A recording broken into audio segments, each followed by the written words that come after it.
Amy from Trees Not Teas. We offer runners the chance to turn down a finisher's tee at the end of a race and plant a tree instead. And today we're very happy to be talking to Anji Andrews. Anji is a coach, a runner, and co-author of Running in the Midpack, which I believe she has a copy of there, which came out earlier this year. Thank you. And we're going to be doing a giveaway of that book on our Instagram, so keep an eye out for that on Trees Not Teas. Hi, Anji. Hi, Amy. Thank you so much for having me on. Oh, thank you for coming on. Thank you. So can you just talk to us a little bit about Running in the Midpack? What's the sort of philosophy behind the book? It was born out of frustration, really, for me, because I would often recommend books to runners that I coached, and there just didn't seem to be one that really fit the type of runner that I looked after, if you like. Okay. And I like, there was a real frustration as a reader, but also as a coach, that there seemed to be a lot of books that were for elite performance, a lot of books for beginners, and this huge swell of runners that are just completely in the middle of that. There just didn't seem to be, I didn't want it to be an instructional thing, but something with some sort of instruction in there. There just was nothing available. So it was really just born out of my frustration of not having something. It was almost like, well, I'll just write one then. Yes, fill that gap. Yeah. So what would you say would be the sort of message that you would like runners to take away from the book?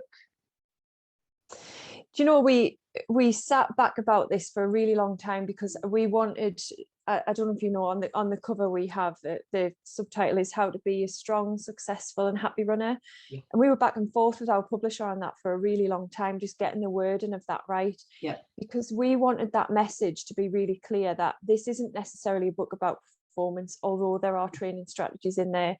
We really wanted it a conversational kind of style where you can imagine having these conversations with your friends, even if they're tricky conversations about things that you might not have wanted to talk about necessarily. And we just wanted it to be a really fun guide to the mid-pack runner who already has running as part of their lives. So we're not aiming it at beginners, but I'm sure there's a lot that beginners could pick up. So strong, successful and happy are our three key messages. Yeah. Fantastic. So what made you take up running? Have you always ran, or was there a point where you started? No? So what made you take it up? I think I was 27, so relatively late in life, I think. I was a competitive dancer as a child, right up until teens. And so I think I had some competition and I was always fit. And then it came from, I was a really obsessive gym bunny. I was always doing cardio in the gym, and my gym just unexpectedly closed.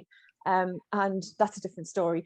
And so I thought, I'm just going to do what people do on the treadmills, and I'm going to go for a run. And it was horrendous. It was probably not even a mile. It was so hard. But I think because I've had that drive in me where I like things to be a little bit tough, and I like that challenge. And so for me, it was like, here I've found something that I'm going to hopefully enjoy, be good at, be successful at, but also going to have challenges along the way. And here I am all these years later, still doing. And did you love it straight away, or was it a tough path to get to the point where you really loved your running? It was like this for a really long time. I think I did really engage with it straight away. I think very injury prone, and still to this day I am, and I do all the right things now that you're supposed to do. But I think that the early years I really learned the hard way about what my body could tolerate.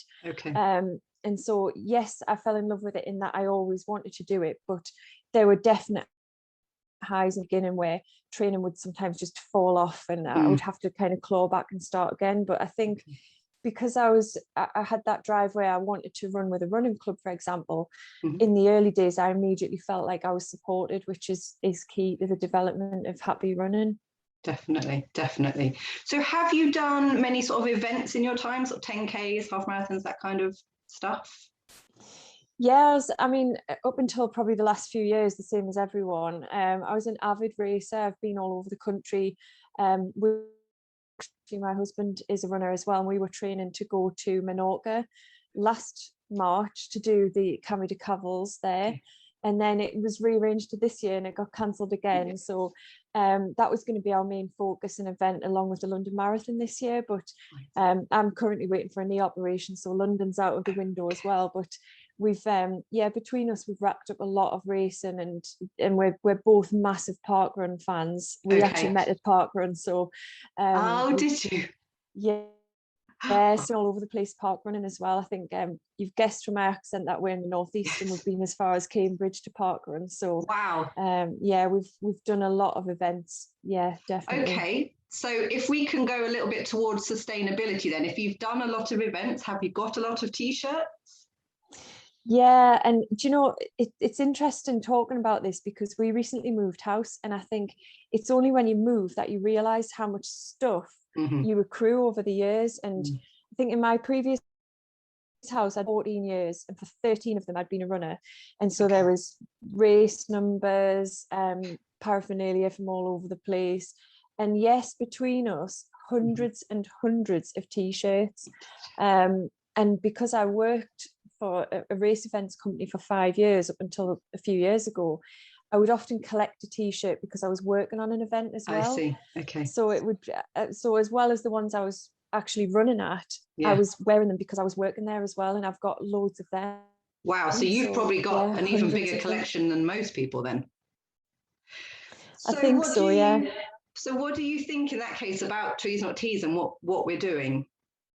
I looked into it a few years ago, actually, because of the fact that when I was working for a race events company, we did occasionally get emails from runners who were concerned about sustainability, and who would speak to us about, is there an option that I maybe don't pay for a t-shirt, or if I pay for one, do I have to take one, and stuff like that. But I feel like over the years, I'm really just learning about it myself, and so I think to look to the future, it'll be something that'll probably hopefully change in everyone's running.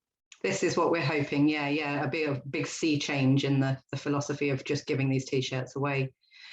Have you taken any steps yourself to make your own? Do you consider your own running to be quite sustainable, or have you made any changes? Do you know, I had a conversation with my husband about this morning, because I think without realizing we have kind of done it a bit, I think, over the last few years. I think it's definitely something that I want to get better at. I mean, I spoke to you before we started recording about your husband's amazing efforts against non-sustainable running. And I think, so I work for the Marathon Talk podcast, and one of Damien's interviews that he did regarding having a carbon negative ultra really got me thinking about, you know, I would never have considered, is my packaging going to be recyclable at the end of this race or challenge or cycle or whatever I'm doing? Made me think. But I think we have done elements of it without really trying. So when my husband has done ultras himself and I've crewed for him, we've car shared, usually with other members of the crew. Great. But we've also always done our own food and drinks. So we've never, he's always had soft flasks. Often we'll eat things that are homemade.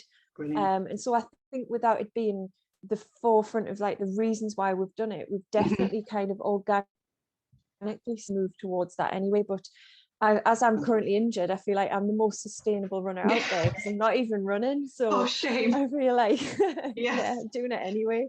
But no, you're absolutely right. All the food and drink packaging is huge. So that's brilliant if you're already doing that.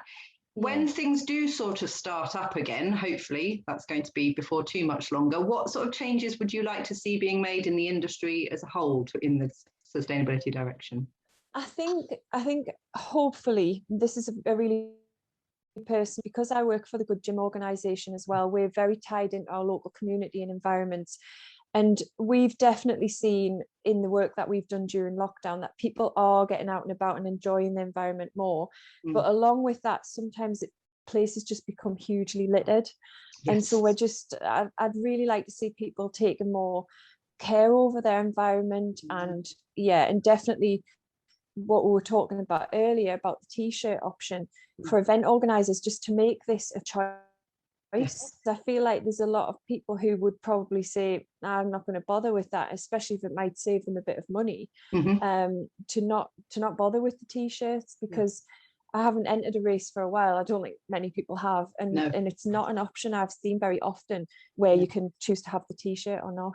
No, exactly. Or to plant the tree indeed. Yeah. So we are hopefully growing a larger number of races that are offering that, and we'll keep going with that. So hopefully you'll start seeing it more and more.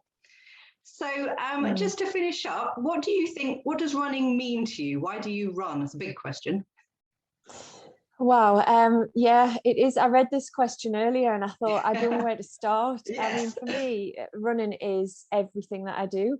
I work on several running themed projects every day, pretty much. I met my husband through running, so it's linked to very much like all of our relationships, our friendships are really tied into running. If I could pick one thing, I would say community. Because I'm very much, I prefer to run on my own. I'm very much a solo runner. I'm really sorry, it just skipped a little bit in the internet then. What was the one thing that you said it would be? Community. Right, thank you.